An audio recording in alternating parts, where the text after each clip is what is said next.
বাড়ি সুনামগঞ্জ। সুনামগঞ্জ কোথায়? শান্তিগঞ্জ। এই সুনামগঞ্জের মানুষ আছে এখানে? এই লোক আপনাদের মানুষ? আচ্ছা, এখন বলেন কবে গেছিলেন আপনি? হজ না উমরায় গেছিলেন? উমরাতে গেছি 16তে, হজে গেছি 17তে। উমরাতে গেছেন 16তে, হজে গেছেন 17। এখন আমাকে বলেন, আপনি তো উমরা হজ করে এসেছেন, যে মাইকের সামনে দাঁড়ান। আপনি কাবা শরীফে গেছেন, জি। কাবা শরীফের মালিক কে? আল্লাহ। জোরে বলেন। আল্লাহ। কাবা শরীফের মালিক কে? আল্লাহ। আল্লাহ।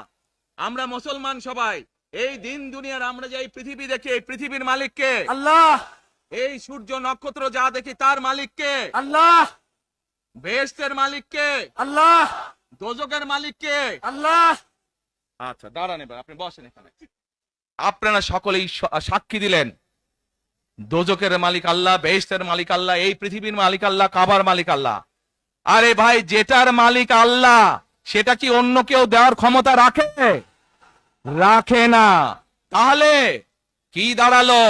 নির্বাচনের আগেই একটি দল এই দিব ওই দিব বলছে, টিকিট দিব বলছে না? যেটার মালিক মানুষ না, সেইটার কথা যদি সে বলে, এক শিরকি করা হচ্ছে, হচ্ছে না? যার মালিক আল্লাহ, যার অধিকার শুধু আল্লাহর একমাত্র, সবকিছুর অধিকার উপরে আল্লাহর অধিকার। কাজেই আগেই তো আপনাদেরকে ঠকাচ্ছে, নির্বাচনের ফলে তাহলে কেমন ঠকাবে আপনাদেরকে বোঝেন এবার।